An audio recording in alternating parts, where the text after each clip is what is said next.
Well, thanks for doing this, Jeff. As you know, we are doing a series of interviews in celebration of our 40th anniversary this year at AIRS. So we wanted to just take a few minutes, and I was hoping to ask you a few questions about how you got started. Yeah, actually long ago I met Jim Putt once, just had been introduced to him. I worked for a steamship lines and I called on American International, which was the name of the company at the time. So I did have a little knowledge of Jim, and then they had a job opening. A few people had left and formed their own company, and a mutual friend suggested that I call Jim. So I didn't. I had actually accepted another job out in St. Louis, and this guy said, "You better call him quickly." So I did, and one thing led to another. Since both of us we didn't have time to get together. That night, what we did is we met at one of the Pittsburgh Penguins games in between periods of all things. So I was rushed. We had a 20-minute interview, and Jim said, "Here's what I need somebody to do." And I said, "Well, good. I'm good at these things, and I'm not good at those things." And he said, "Come on in tomorrow." I went in and interviewed for 4 hours, and when I left, I was so excited about what Jim wanted to do and the things that he wanted to build. I literally called them. That was the old days when you had the big car phones that were loaded into your, literally into your car and screwed into the floor. I picked the phone up like this, and I called Gail, who was the VP of HR at the time, and I said, "Gail, I'm literally sick to my stomach. I have to be at your company." And she said, "Oh my gosh," she said, "Jim Putt and I just said the same thing, so this is mutual." And we talked over the phone. I went in the next day and signed some papers, and I started about 4 or 5 days later on December 21st. I remember that because it was also the day of our holiday party, and that was a pretty interesting way to get to meet a lot of people very quickly. But at the time, I think we had 16 or 18 people, so that's how I got my start at AIRS long ago, and that was in 1992. And what was the culture of the company like in 1992? Well, Jim's a very charismatic person, so a lot of that culture had to do with him because he had started his own company. Because he wanted, one thing he really thought about, he wanted to show a move door to door internationally because it was so different than domestic. So he wanted to make a video, and his previous company didn't want to spend money on things like that. So he started out on his own and had his dream and had his paperwork written down and what he wanted to do in his plan. And he started out and did the things that he wanted to do to, his tagline was, "We move families, not just freight." He didn't like the way everybody treated the household goods like freight. So what he wanted to do was realize that there was a family attached to that, and he really wanted to have kind of humanize the relocation process internationally, and that's how he got his start. So very charismatic Jim was. When we had company meetings, Jim would come downstairs with 2 6-packs of beer and give everybody a beer at the end of the day, and then would talk about what he wanted to do and what we needed to get better. And to me, I was bought in from the first time I met him. In my first interview, we talked about what each of us is all about, what we like and what we believe in, and it was a pretty good match. So I was happy to be able to do that. But the culture was fun. When I went for my first interview in the office, I stood there. There was no reception, and the receptionist, Mary, who is one of the most fantastic people of all time, was very polite and kind, and people were walking by, and it was very busy and bustling, and people were walking by but going, "Morning." And at the beginning, I just kept looking around for who is everybody talking to. Well, it was me. It was, and you could tell it was busy because phones were ringing, and I know I'm dating myself, but the telex machine was going right then. And I thought, I think I like this place. And then when I got to meet people and they walked me around and introduced me to everybody, that's when I told you I was done right there. I wanted that job really badly, and thankfully I was able to get it and start my career at AIRS. And I think, I'm lucky enough to get to hear most of your stories a time or two. And I'm sure you're really happy about that. But when you think back on those first couple of years and you think about some of the key milestones that you were a part of, what sticks out in your memory? Well, I remember one of our company meetings where Jim grabbed everybody together and he said, "I've been doing a lot of studying on this." I know he had gone to a couple of AMA courses, And it was cool. I could show you the part in the where we were standing in a corner, and everybody stood up, and he said, "We're now going to be an empowered organization. You are going to have the ability to make a decision on the spot." The one thing that happens in our industry is that people have to go get manager approval, and then the president has to approve it. And meanwhile, you're dealing with somebody, all of the moves at that time were international. So you're dealing with a time zone difference, a language difference. And when you needed to make that decision was right then and there. So he said, "We will become empowered. You can spend up to $250 to correct the mistake, put the family in a hotel, or get an extra crew person there to get the delivery, make sure it goes well." So we were empowered. We talked about getting voicemail, and I'll remember to this day, Jim, whenever Jim was seriously speaking, his eyes lit up, and if he was upset, his lip would quiver. And he said, "We are going to get voicemail to make this an enhancement and to make this better." And he looked around at all 20 of us, and he said, "If ever one time I hear somebody put a customer in voicemail, I will rip that out of the wall myself." And to this day, I always tell him, I know what he had on that day because it blazed in my head. And that was certainly something, because as a salesperson, I worried about people, doing that. Like, what if we don't serve the client? But he made it abundantly clear that that's what we were going to do. And it was just a fun part of us growing. He also said, we're going to have open campus. You can arrive between the hours of 7 and 9 and leave correspondingly. And at the end, he said, "You're adults and we have to serve our clients, and that's what this is going to help us do." And I really, that was a big milestone for me. Also, the meeting where we decided whether we were going to continue to be an international moving company and always serve the RMCs to the best of our ability, or were we going to be an RMC ourselves? Up until that time, we hadn't worked with the RMCs because we wanted to control our own destiny. So that meeting we had, which I can talk about later, but that meeting was a milestone. Opening the New York and West Coast offices and Houston office very quickly when we started to grow.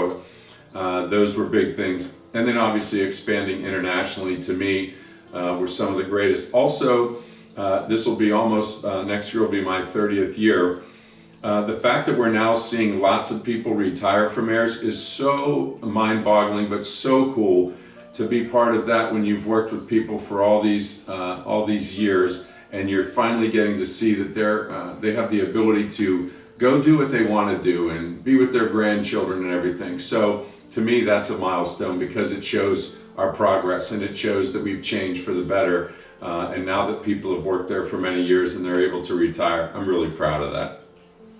Yeah, and I think when you talk about a lot of those milestones, they tie back to things like proactive communication and accountability, holding yourself accountable, all things that still hold very true today. Yeah, I mean, one of the things, that we've always told people is when we hire, we say, "Tell us how you served someone else." And it doesn't matter what background you came from. We don't always hire people from our industry, but we're here to serve. And when people tell us stories about how they served others, and whether it was at a grocery store or whether you had a customer service job, we just want to know that when that customer calls, you're willing to put everything down and run and get them taken care of and be proactive in your communication and lead them through and guide them through the process. So I agree with that, and I think that's been a big part of Ayers and who we are today. And speaking of when, at that time, American International decided to go the route of becoming a full-service relocation company. That was kind of early on in my career with the organization. Can you talk about that decision process?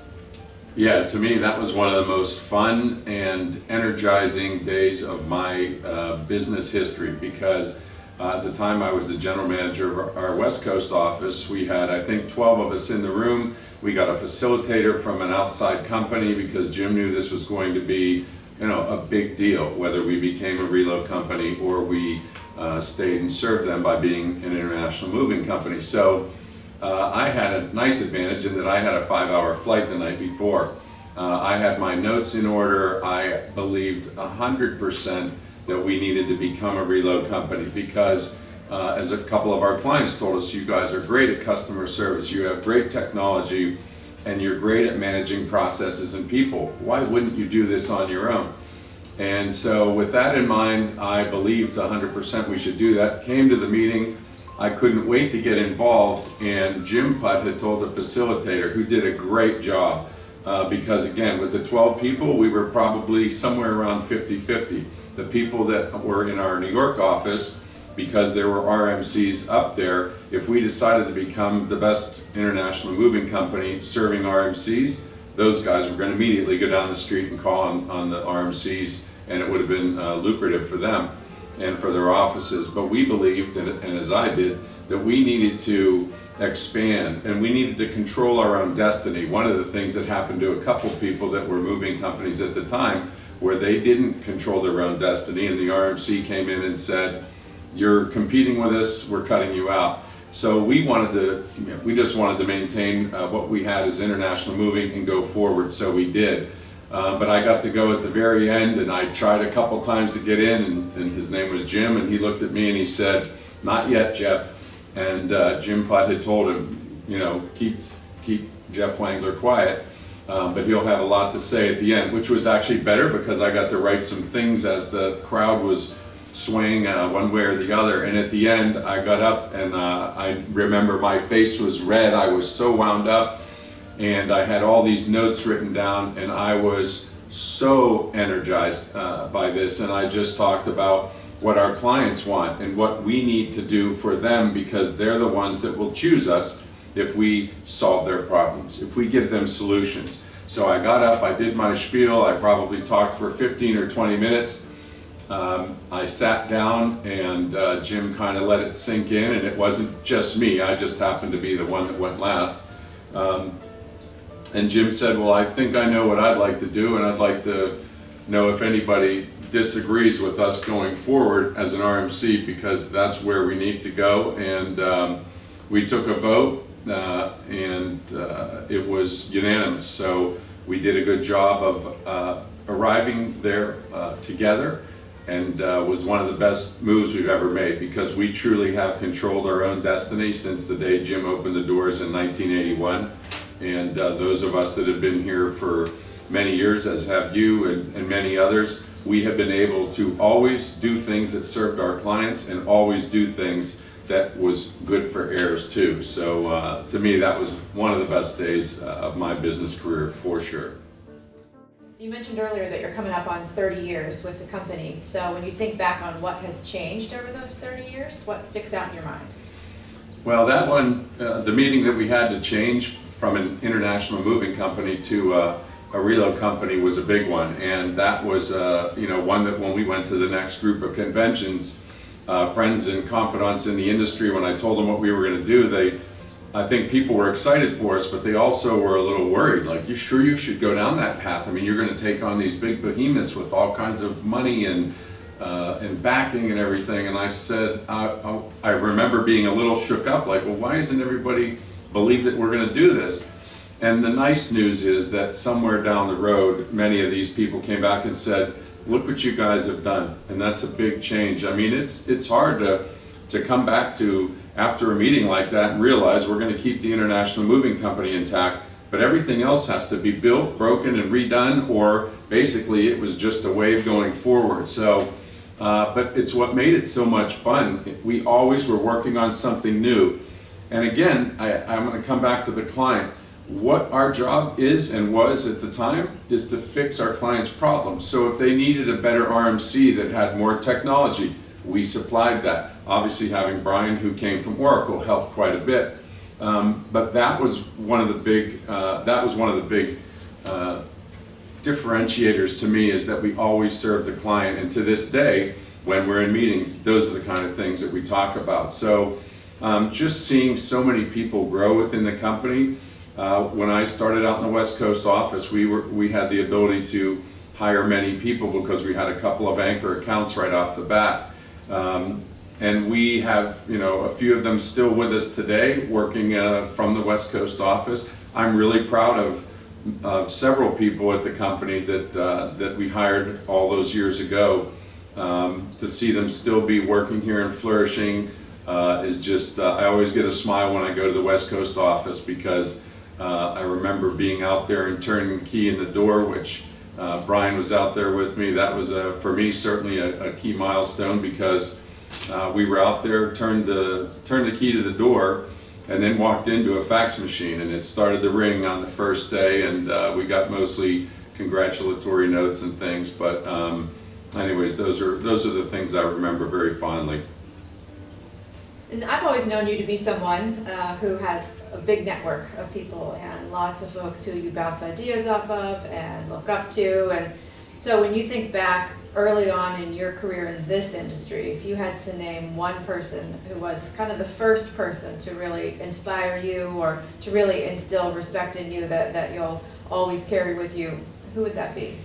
Well, I got thrown into a situation at one of my first conventions. Jim Putt and Paul Evans were lifelong friends, both owned their own companies, Jim in Pittsburgh, Paul in London.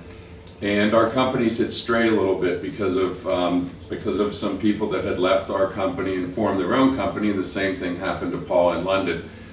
So we wanted to reconnect, and they said, come on over. So a man named Nigel Saunders came over. And I got introduced to him, and those two guys did all the talking, and it was basically a one-way talk. They were talking and we were listening, and they said, our companies have strayed apart. You two guys are responsible for sales and relationships in the company, and we want you two guys to fix this and fix it quickly. And I give Nigel credit. He had a long commute, so he called me every day, and still is one of my best friends, not just in the industry but in the world. And he's always been there as a confidant. And I can say that too about people like Gordon Bell, so many people in the Ayers company. One thing I will say, I learned from everybody. Sometimes you learn from people when they do something right, and you learn from people when they do something incorrect, and you learn, well, I'm not going to do that. But most of the people that I've had in the industry have flourished and done well. So I get to see what works with other people, which is why the conventions are so important, because we get the opportunity to bounce ideas off one another. And when you have friends, they're usually brutally honest. And so when you come back from those conventions, you've got a little time to let it soak in and things. But there have been so many people, especially here at Ayers, that have been important. So Paul Evans was one. We just lost him this week. Always there for everybody really in the industry. Always good at giving advice, always called you on your birthday, always remembered little things, and he just made so many people feel important.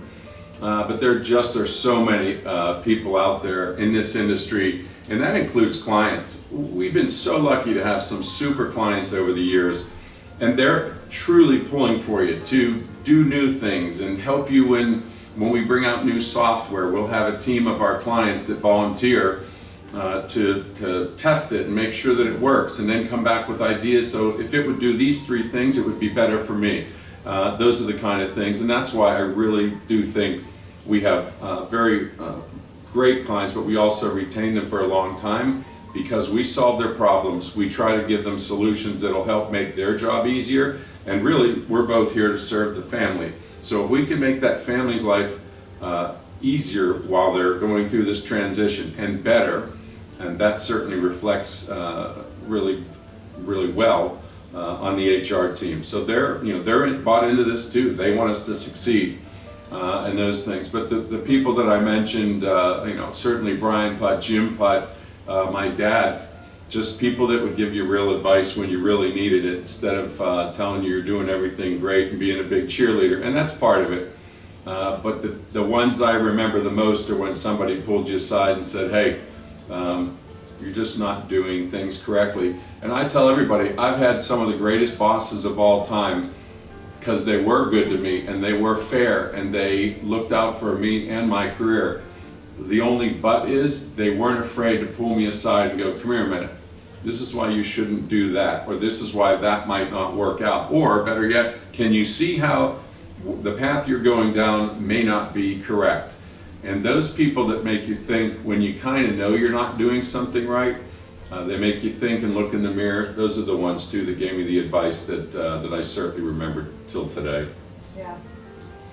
And you have a lot to be proud of over those 30 years, but do you have a single proudest moment?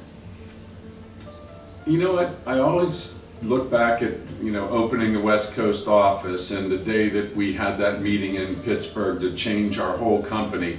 And those were days, but there's so many days I feel immense pride. And when you're young, you think that, when I graduated college, I wrote 3 goals down. One of them is I wanted to make a certain amount of money. One of them is I wanted to be successful. And I remember telling my dad when I hit one of those milestones, and it was the money one. And he said, well, how do you feel? And I said, I don't know. I don't feel great. It didn't do anything for me. And he laughed, and his exact quote was, well, I could have told you that, you nincompoop. It's more about other people, and it's more about success through others and for others. And I remembered that because he was another guy that gave me great advice. But, watching other people at this company grow like yourself and Jenmer and Laura Barone and Romy and Laura May and Cherie and countless others, you guys have all been here for anywhere from 20 to 25 years. And that means something to me to watch others grow. I know what it feels like to me, so I'm proud that I know it feels like that for you and the many other people at AIRS that we have. And just getting nice notes from people this year with COVID has been really been tough on everybody, but we kept going. We didn't have layoffs. We didn't do the things that others had to, and I am appreciative of that. I was with a company long ago, and we went down the tubes. So we all got a call on a Thursday night, your job is gone. And I remember telling my boss, who was the one that convinced me to stay, yeah, but Paul, I think someone's gonna come in here. And he stopped me and he said, Jeff, we had one deal on the table. They walked out today at 4. We're done tomorrow. We're meeting with the bank and we were shutting down. And I can remember just having this empty feeling because I was young in my 20s, and one of my other goals was to never be unemployed. That was one my dad gave me some great advice on. That wasn't the smartest goal either, but anyways, that which doesn't kill you makes you stronger, and those kind of things have, when things are going too well for you, sometimes you need a setback or two to bring you back down to earth. So those things always, in the disc I'm an I, so I'm an emotional person, so those things hurt a little bit. But the next day you're better for it and you come back, 10 times stronger. So those kind of milestones to me mean a whole lot. Yeah. And one last question for you. What kind of traits make for a great leader? Yeah, my dad told me, and he was a Marine, my dad told me when I was just about old enough to figure life out, I had a paper route, I was 14 or 15, and he said, you know what, your last name means something. And he said, what I'm talking about is your word, your honor. And he said, keep those things in mind as you go along in life, because if you keep that in mind, everything else will chart its course the right way. And I think he was right about that. So people coming to work at AIRS or going to other companies, or anybody that would look at this and want to know from somebody who's been around the block a few times, I think keeping your word. I think being consistent. You can always be managed if you're consistent and people know from one day to the next what do they expect from you. But I also think getting the job done. I love when you send somebody an email and they'll come back and go, done. Because that's kind of definitive. It's like, got it done immediately. And I'm always excited about that. The only but I will throw in there is you can't say that and then not get it done. If you're one of those people who's going to get it done and get it done right all the time, I appreciate that. But just within reason, make sure that you're getting the job done. And I do think that you have to have no ego towards serving others, especially in our business. And I say that 100 times a day because it's so true. But if somebody has an ego and they feel like, I'm not going to call that person and do that, or they're not telling me, to do that. I can, Brian Putt will tell you too. I've seen him have to go down and plunge a toilet once in the early days. So there's plenty of stories about people that have been given things that they didn't want to do, and that's an extreme version. However, it just shows that something has to get done and people go do it. I think those are the things that are important to me and what I've seen people at AIRS kind of come in and chart their course. And obviously hard work, doing things that other people won't do, putting your hand up when you need a volunteer and everybody puts their head down, but being the one that goes, I got this, come on, I'll do it. That's what we look for as managers, right? Those kind of people. So I would just turn that around and say, here are the attributes and the things that you need to consider if you're going to work, especially in customer service and relocation. Yeah, agreed. Well, thanks for taking the time to do this. I think your story and your storytelling are a big part of the fabric of this company and part of the reason we're here to celebrate 40 years with consistent growth the way that we have been. So thanks for that. Yeah, my pleasure. Thank you, and happy 40th to everybody at Ayers. I'm really, really proud, and it's a cool thing to have happen. So good for everybody, and I congratulate you all.